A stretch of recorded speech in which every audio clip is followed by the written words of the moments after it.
diomongin pakai ayat-ayat Alkitab. Kayak misalnya, dan itu banyak banget aku terima waktu pas pemakaman atau pas semuanya gitu. Bilang, ya Tuhan kuat, Tuhan punya rencana. Aduh, ya aku tahu gitu, tapi bisa nggak ngomong kayak gitu. Ketika satu orang itu meninggal, kita mengucapkan say goodbye sama orang itu gitu. Kan aku say goodbye.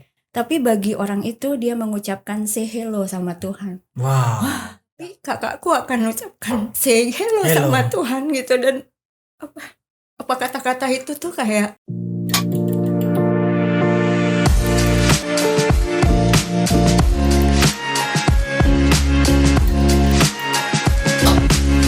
Hai, apa kabar kalian semua? Balik lagi sama aku Robi Gilbert Tampu-Bolon di podcast Joy Teman Sharing. Gimana nih? Kalian udah lama ya kita nggak ketemu? Udah beberapa episode. Semoga kalian rindunya bisa tertahan ya. Kita ketemunya di podcast ini dulu aja. Nanti kita ketemu di tempat lain. Kali ini aku bakal ngebahas suatu tema yang cukup menarik, memang sedikit berat dan jarang dibahas sih memang. Temanya ini kita bakal ngebahas tentang kedukaan. Kenapa menurutku penting? Karena kita jarang banget kan tahu respon apa sih yang harus kita lakukan sama orang-orang berduka, atau buat diri kita sendiri apa yang harus kita lakukan ketika kita berduka. Jadi dari podcast ini kita bisa sama-sama belajar. Nah, aku bakal ngobrol-ngobrol sama bintang tamu kita yang udah sering sih sebenarnya disebut-sebut. Kalau kalian lihat-lihat video sebelumnya tuh ada kata-kata sering konseling kayak gitu. Nah, kita bakal langsung nih ngobrol-ngobrol sama seorang konselor ini. Kita bakal ngobrol-ngobrol tentang kedukaan dan bagaimana perspektif beliau tentang kedukaan ini. Halo Mbak Ri, apa kabar? Robi. Sehat ya? Sehat. Sehat. Wah, bajunya hitam-hitam, kayaknya Mbak Ri udah tahu nih kita mau ngomongin tentang apa. Sesuai tema kita Sesuai tema hari kita ini ya. Kita tema-tema tentang agak berat sih sore ini, sore-sore yang hampir mendapatkan senja tapi agak berat gitu. Gak apa-apa ya Mbak Ri, kita ngomongin tentang kedukaan nih Mbak Ri. Mbak Ri sebelumnya pernah berduka kan? Aku lihat-lihat juga di Instagram, di WhatsApp Mbak Ri itu statusnya atau bahkan foto profilnya hitam gitu, hitam kelabu gitu. Itu kenapa sih Mbak Ri, bisa dijelasin nggak? Diceritain sedikit gitu buat teman-teman yang belum tahu gitu. Karena memang aku mengalami kedukaan ya Rob ya, waktu Januari 2020. Januari 2020, tahun lalu ya? Iya, baru setahun ya kira-kira. Itu kakak kandungku, kakak satu-satunya itu meninggal gitu. Jadi berarti bener-bener berat banget ya tahun 2020 buat Mbak Ria. Setelah pandemi tapi juga kehilangan. Sebelum itu Januari kan 2020. belum terlalu ini ya. Mbak Ri boleh cerita gak sih apa sih kayak yang Mbak Ri rasakan gitu di waktu kehilangan itu gitu? Jelas kalau secara teori ya, ini ngomongin teori dulu ya soalnya. Sebenarnya kalau kehilangan itu memang berat sih, memang kedukaan itu sesuatu yang berat. Tapi ada dua jenis biasanya dibedain. Misalnya kedukaan, kehilangan itu secara mendadak atau udah misalnya sakit lama gitu. Kalau ini kakaknya Mbak Ri ini? Kalau kakakku itu meninggal secara mendadak gitu. Jadi paginya itu aku masih teleponan, pagi masih teleponan, terus sore udah nggak ada. Jadi, berarti nggak ada yang kayak riwayat penyakit gitu ya? Enggak. Wow. Nggak dirawat apa itu nggak pernah gitu. Jadi benar-benar mendadak. Jadi cukup ini mimpi nggak ya? Ini beneran nggak ya gitu. Jadi cukup shock gitu. Shock gitu ya. Kalau misalnya dia sebelumnya ada riwayat penyakit, mungkin kita bakal lebih siap gitu ya dibandingkan dengan yang apalagi kata Mbak Ri tadi pagi-pagi masih teleponan, terus langsung tiba-tiba sorenya kehilangan. Itu kayak apa gitu, mimpi buruk banget gitu ya pasti ya. Itu yang Mbak rasain ya pas waktu itu. Iya, sampai waktu itu kayak ini beneran mimpi. Wah, aku berharap tuh bangun terus ternyata itu mimpi gitu. Tapi beneran tuh sampai semalaman ya nggak bisa tidur. Ini untuk pertama kalinya tuh malam nggak bisa tidur sama sekali. Wow. Berarti itu posisinya Mbak Ri masih di Jogja aku ya? Di Jogja gitu. Dan harus pulang ke Lampung gitu. Jadi bisa bayangin tuh sepanjang perjalanan pulang berat tuh banget itu ya. Kayak apa gitu, berat banget gitu. Terus perasaan-perasaan apa aja yang Mbak rasain waktu kayak bener-bener kehilangan gitu? Perasaan jelas shock, sedih banget gitu ya. Terus kayak ada rasa bersalah juga. Jadi campur-campur, ada rasa bersalah kira-kira aduh seharusnya aku suruh dia coba dia periksa atau periksa rutin gitu ya. Kan memang kakakku agak sedikit gemuk gitu ya. Jadi aduh coba dia suruh periksa lah sebelumnya atau dia jaga makan. Jadi ada rasa bersalah itu juga. Ada perasaan bersalah juga ya. Terus ada perasaan ini aduh aku kira-kira udah jadi adik yang baik belum ya buat dia gitu. Itu kayak seketika langsung mengingat kesalahan-kesalahan apa yang sebenarnya belum disampaikan gitu ya. Kira-kira udah selesai semua belum ya apa masalah-masalah aku sama dia. Biasanya ada bisnisku istilahnya bisnisnya udah selesai belum ya gitu. Jadi kayak campur aduk gitu. Terus ada rasa marah juga gitu. Tuhan kenapa gitu lah. Pada semua teori kayaknya jangan nanya Tuhan kenapa, tapi kayak semua itu hilang gitu. Padahal Mbak kayak sering baca kayak gitu kan, kayak jangan marah sama Tuhan, tapi ketika berada di posisi itu berat banget buat Mbak tuh nggak ngelakuin itu ya. Jadi Mbak pernah di posisi yang marah sama Tuhan gitu ya? Iya, sampai saya bilang Tuhan kenapa sekarang gitu loh, kenapa harus aku yang ngalami gitu, harusnya enggak gitu, dia masih muda gitu, masih banyak gitu yang harus dilakukan gitu. Jadi ya semua teori kayak hilang gitu ya, jadi kayak benar-benar runtuh. Terus tadi kan ngomongin penyesalan tuh, Mbak pernah nggak menyalahkan diri sendiri gitu? Harusnya aku tuh kayak gini gitu. Pernah. Kayak lama banget gak sih? Kalau aku sendiri yang ngalamin lebih ke sedihnya sih, yang lamanya ya. Terus itu Mbak akhirnya bisa sembuh tuh gimana? Lama butuh ya? Berapa lama? Itu juga ada yang pertanyaan ya, berapa lama ya? Sebenarnya 1 bulan itu aku nggak pernah nggak nangis selama 1 bulan. Selama 1 bulan tuh hampir setiap hari, entah itu di kamar mandi, entah itu naik motor, tiba-tiba ingat misalnya naik motor tiba-tiba ingat apa gitu. Jadi hampir 1 bulan tuh aku coba itu nggak pernah yang nggak nangis gitu. Bahkan sampai sekarang pun kadang masih suka gitu ya, berat gitu, suka nangis gitu. Cuma mungkin gak setiap hari kayak dulu yang 1 bulan gitu. Benar. Ada juga yang nanya berapa lama sih sebenarnya kita tuh harus berduka gitu tuh, bolehnya gitu. Sebenarnya itu pertanyaan yang agak susah dijawab ya, bahkan secara aku sendiri atau secara teori gitu. Nah kalau ini ya, ada budaya-budaya tertentu itu yang pakai berapa 40 hari. Oh iya benar, 40 hari 100 hari. Terus yang paling pol itu 1000 hari ya. 1000 hari. Nah 1000 hari itu kan berarti sekitar 3 tahunan ya. 3 tahun. Nah ada yang mengatakan teori kayak gitu. Oh berarti masa berduka itu 3 tahun gitu, sekitaran itu, bisa cepat atau bahkan lebih dari 3 tahun. Tapi yang penting adalah ketika harus menjalani hidup yang normal lagi setelahnya itu yang penting. Tapi sebenarnya tidak ada batas waktu sih. Tidak ada batas waktu ya. Jadi ya tiap orang tuh beda-beda gitu ya. Benar. Ada yang bisanya dia selesainya berapa tahun gitu, beda-beda ya, tergantung setiap kekuatan kayak gitu. Pasti Mbak dapat support kan dari orang-orang terdekat Mbak kayak gitu. Terus aku pernah berpikir kayak gitu, kalau buat orang-orang berduka itu sebenarnya support seperti apa sih yang mereka butuhkan kayak gitu tuh? Sebenarnya waktu pas ya awal-awal sekarang ini, yang dulu awal bahkan sekarang, sebenarnya kalau aku secara pribadi tuh aku nggak suka diomongin pakai ayat-ayat Alkitab. Kayak misalnya, dan itu banyak banget aku terima waktu pas pemakaman atau pas semuanya gitu. Dia bilang ya Tuhan kuat, Tuhan punya rencana. Aduh, ya aku tahu gitu, tapi bisa nggak ngomong kayak gitu. Tapi ada satu momen tuh ya, ada sepupuku saudara gitu ya, itu dia cuma gini, dia datang, aku nangis kan, dia cuma nggak ngomong apa-apa, terus dia cuma tepuk-tepuk kayak gitu, kayak tepuk-tepuk memberikan tapi itu kayak satu itu justru malah healing ya. Iya, kayak membantu. Tetesan air madu, tetesan kayak air hujan. Itu kayak yang kayak wah dia ya gitu. Jadi benar-benar yang saat itu yang aku butuhin malah bukan kata-kata doang gitu ya, malah kayak cukup ya udah kamu ada di dekatku, kamu nggak usah ngomong banyak, kamu cuma peluk aku, cuma tepuk-tepuk pundakku gitu. Itu merasa kayak Mbak. Iya, itu sangat lebih bermakna dari banyak sejuta kata-kata ayat atau apa gitu ya. Tapi kalau yang kayak judge gitu ada nggak? Misalnya nih, kamu punya kesalahan apa nih, kok bisa sampai kayak kakakmu kayak meninggal gitu, atau hal-hal apa gitu, kayak malah itu membuat Mbak tuh kayak merasa down gitu. Gitu. Sebenarnya sebelum ini ya, sebelum kejadian ini, jadi mungkin nggak ada hubungannya misalnya dengan kedukaan, tapi membuat aku tuh ketakutan gitu ya. Jadi kan mamaku itu sakit, mamaku sakit stroke, terus aku juga sakit kan. Nah ada satu anggota keluargaku itu yang bilang kayak gini, wah itu keluarga, bukan ngomongnya ke aku sih, ke mamaku atau wah keluarga, ke tanteku ke tanteku yang lain, itu keluarganya sebut namanya mamaku.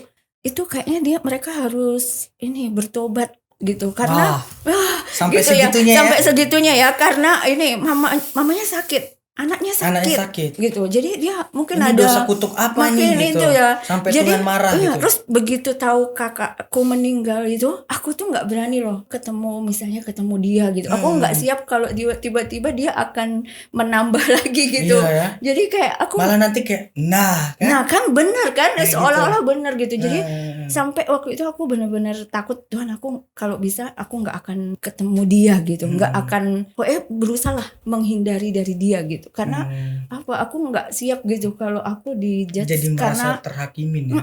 Ketika tahu kakak meninggal apalagi gitu. Iya benar. Iya sih, itu bakal jauh lebih berat gitu ya. Karena kayak kita kata-kata orang aja belum tentu kita terima, apalagi penghakiman gitu ya, penghakiman kayak gitu kan. Iya. Terus ya itu kan kayak toxic positivity sih kalau yang aku pernah baca itu. Jadi kayak itu tuh kata-kata penguatan yang sebenarnya harusnya nggak diberikan gitu. Contoh kayak udahlah nggak apa-apa gitu. Ya. Jangan nangis, dia udah sembuh kayak gitu. Iya benar. Terus atau ini Tuhan lebih sayang daripada daripada gitu. Tuhan lebih sayang gitu. Seolah-olah kayak Tuhan mau memisahkan gitu. Iya gitu. Jadi apa ya kan sepertinya positif gitu. Tapi sebenarnya waktu itu aku sebenarnya itu nggak tepat sih. Diomongin mungkin ya jangan diomongin pada saat itu gitu ya, mungkin tunggulah mungkin 6 bulan atau apa gitu, jangan pas di sebulan pertama gitu. Sebulan pertama itu bilang misalnya Tuhan punya rencana, dia udah nggak sakit lagi kayak gitu ya, atau Tuhan dia udah selesai, bersama Bapa di surga gitu ya. Terus jadi sebenarnya apa sih yang dibutuhkan sama seseorang yang kalau dari Mbak sudut pandang yang berduka nih, jujur aku belum pernah mengalami yang kayak kedukaan yang bener-bener bikin aku down banget gitu tuh, aku belum pernah ngerasain kayak gitu. Sebenarnya apa sih yang dibutuhkan sama seseorang yang berduka itu? Support seperti apa gitu? Support ya pasti ya kayak gitu, sederhana aja, kamu ngerti gitu loh, dan jangan menghakimi. Terutama misalnya gini, sering kali yang aku dengar ketika menghakimi itu gini, ketika kalau orang nangis lalu dibilangnya apa, Rob?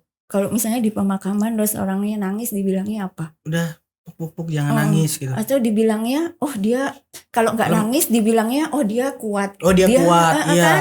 Dia kuat, dia tabah. Berarti kalau dia nangis berarti dia nggak gagal. Kuat, dia nggak tabah. Nah kayak gitu sih. Jadi yang dibutuhkan adalah izin untuk dia menangis, izin untuk dia berduka tanpa menghakimi, bahwa air mata itu bukan berarti dia nggak kuat. Jadi biar berikan ruang gitu ya, buat dia untuk menangis. Jadi kayak kita cuma ya udah diem aja gitu ya, gitu ya Mbak ya. Iya sih, itu yang aku butuhin. Iya benar-benar. Apalagi aku jadi ingat kayak yang Mbak bilang kan, ada yang pemakaman yang misalnya dia nggak menangis, wah dia nggak menangis, dia tabah gitu. Nah menurut Mbak nih sebagai sisi dari konselor, apakah itu sehat gitu?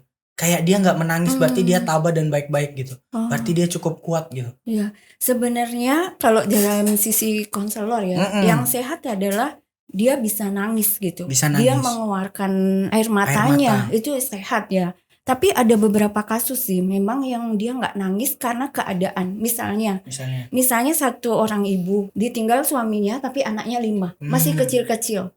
Jadi mau nggak mau dia harus kuat untuk anak-anaknya. Jadi ada kadang situasi-situasi tertentu yang membuat seseorang itu nggak menangis supaya nggak dilihat anaknya tadi. Iya, mungkin satu saat misalnya anaknya udah gede atau apa. Jadi itu bisa sih dibantu supaya dia bisa akhirnya menangis. Jadi isinya kedukaan yang ditunda. Itu bisa. Ada beberapa kasus kayak gitu. Jadi misalnya konseling sama satu orang, konseling kedukaan. Tapi sebenarnya kedukaannya udah berapa tahun yang lalu. Tapi itu sama aja ya, menunda tadi ya. Iya, pasti ada. Secara lebih sehat sebenarnya memang harus langsung saat itu. Harus nangis. Jadi ini nggak sih kalau kayak misalnya dia ditunda itu sembuhnya juga bakal lebih lama? Iya, bisa mungkin secara teori kayak ya. gitu. Kayak misalnya kan tadi tuh ditunda nih, misalnya anaknya udah besar baru kayak akhirnya bisa mengakui kayak gitu kan. Sedangkan kalau dia misalnya saat itu waktu meninggal itu dia akhirnya menangis dan mengakui kesedihannya, bener-bener broken gitu, ya akhirnya dia kan lambat laun akhirnya dia bisa ini kan, bisa sembuh kayak gitu kan. Iya ya, bisa ini bisa. juga. Tapi mungkin kalau aku menolong ibu itu seandainya saya nggak akan biarkan dia nangis dulu karena kan anaknya banyak ya. Kalau dia ambruk, anaknya sama siapa? Jadi ada satu situasi tertentu yang memang nggak bisa seideal.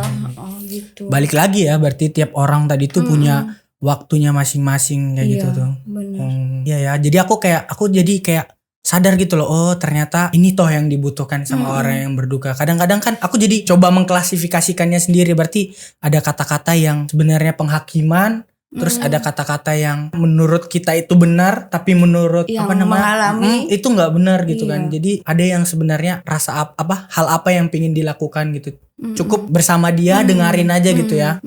Terus sebenarnya ada satu momen-momen juga yang sebenarnya bisa menolong orang yang berduka gitu. Biasanya saat-saat kita rame itu kan saat ketika pemakaman ya, kan banyak orang gitu. Terus ada keluarga juga masih ada di situ. Terus mulai 1 minggu keluarga mulai pergi pulang kan satu-satu. Sebenarnya itu momen paling krusial gitu ketika rumah udah sepi. Wow, iya. Karena biasanya baru kejadian merasa kayak hilang banget gitu. Nah itu bisa tuh kalau sengaja, kalau misalnya teman-teman mau belajar mendukung, bisa datang misalnya udah pemakaman mungkin seminggu atau 2 minggu setelahnya coba datang berkunjung, itu sangat menolong. Terus kira-kira kalau kayak gitu ngobrolnya apa ya? Aku bingung. Apa aja gitu ya? Ya ngobrol aja. Terus gini sih, biasanya yang salah ya, biasanya yang salah itu orang biasanya berusaha nggak ngomongin yang meninggal itu. Iya, jangan sampai menyinggung, sampai diomongin. Tapi justru ada satu momen justru harus diomongin gitu. Aku sama papaku ya, karena ya aku menerapkan coba mengkonseling papaku ya secara tidak langsung gitu. Jadi justru sengaja waktu pulang, wah ini makanan kesukaan kakak ya.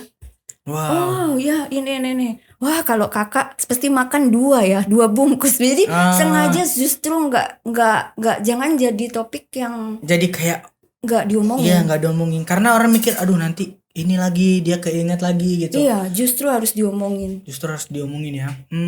Jadi itu membantu. Iya sih. Karena aku mikir kayak aku baru tahu juga yang Mbak bilang justru kan hal terberatnya ketika orang-orang di sekitarnya itu udah mulai pulang gitu, yang melayat gitu kan. Dan kalau aku sih mikirnya sebelumnya aku nggak bakal datang ke sana sih karena takut juga gitu. Terus bingung kan mau ngomong apa. Gitu ya, iya takut gitu. Ya. Bingung mau ngomong apa juga kayak gitu. Nanti dia aduh ya udah berikan dia waktu sendiri, tapi butuh juga ya kayak gitu tuh. Kalau kayak temen gitu gimana? Kalau gini kan kasusnya Mbak kayak keluarga. Nah kalau sama temen kayak to the point gitu ngomongnya.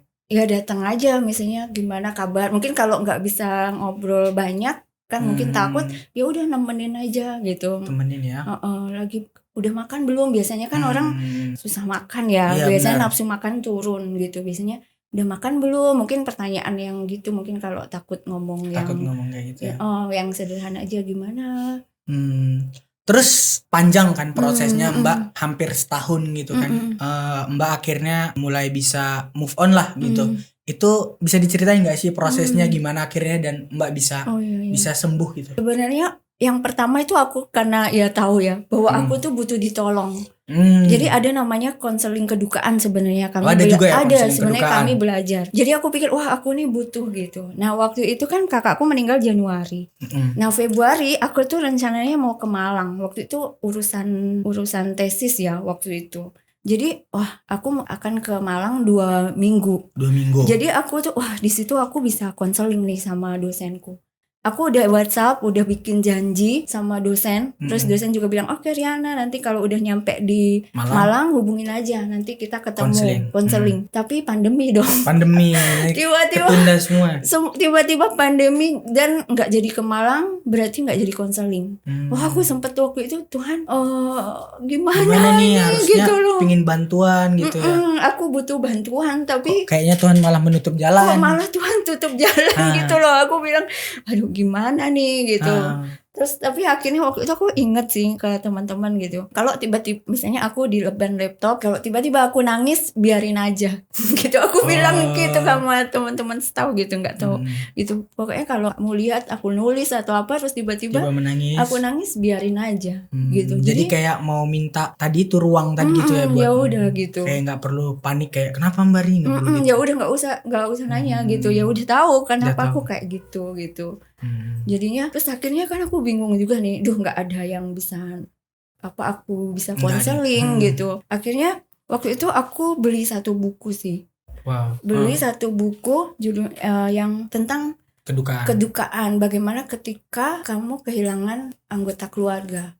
Nah di situ di buku itu ada bantuan untuk bisa refleksi gitu. Jadinya ya aku bilang Tuhan, aku nggak bisa mengandalkan konselor gitu. Sekarang aku cuma butuh kamu, berarti nggak ada yang lain sekarang gitu. Akhirnya ya udah aku pakai buku itu, setiap hari aku baca pelan-pelan, aku apanya gitu. Hal menarik apa yang Mbak pelajarin dari buku itu? Kayak yang selama ini Mbak bener-bener baru tahu, bisa di-share ya gitu. Yang paling menarik yang aku ingat gitu, ada ini ya, aku coba, itu bukunya bahasa Inggris jadi aku itu coba. Itu kayak aplikatif jadi kayak habis kita baca baru kita habis itu ada melakukan. Bisa refleksinya. Ada satu kalimat di buku itu yang aku ingat gini, ketika satu orang itu meninggal, kita mengucapkan say goodbye sama orang itu gitu. Kan aku say goodbye. Tapi bagi orang itu dia mengucapkan say hello sama Tuhan. Wow, dalam ya. Dalam ya. Waktu aku ngomong say goodbye gitu sama kakakku gitu.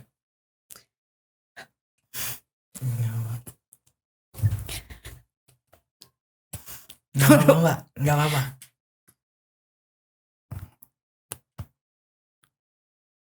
Tapi kakakku akan ucapkan say hello sama Tuhan gitu, dan apa kata-kata itu tuh kayak mengubah perspektif, menghibur gitu ya. Sebenarnya aku udah tahu gitu, tapi kayak kata-kata itu kayak menghibur aku gitu. Memang itu yang pengharapan yang aku pegang gitu, bahwa aku memang say goodbye tapi dia say hello gitu.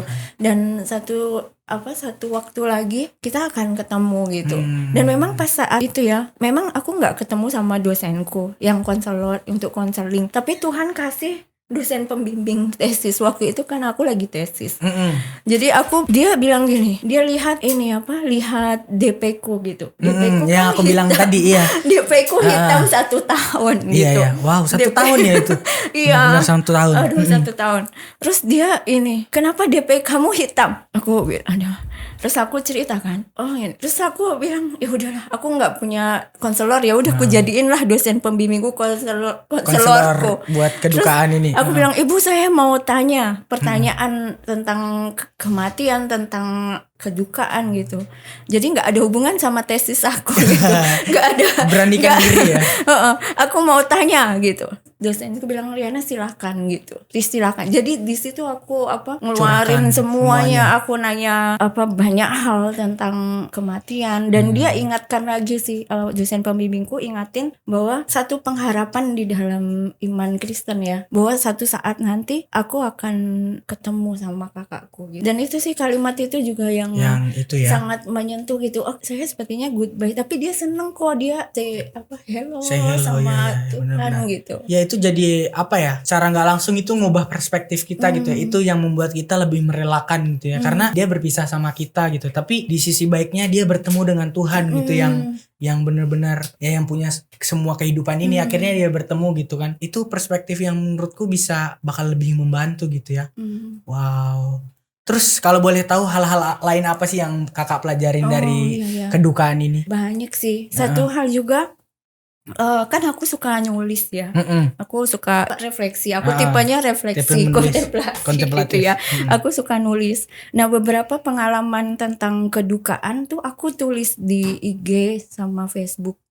Dan tahu hal yang menariknya adalah saya dihubungi beberapa orang yang mengalami kedukaan. Bahkan ada satu orang yang dulu sel grupku, coachnya dia sel group. Udah lama banget, bahkan aku nggak punya nomor Nomor dia. WhatsApp-nya.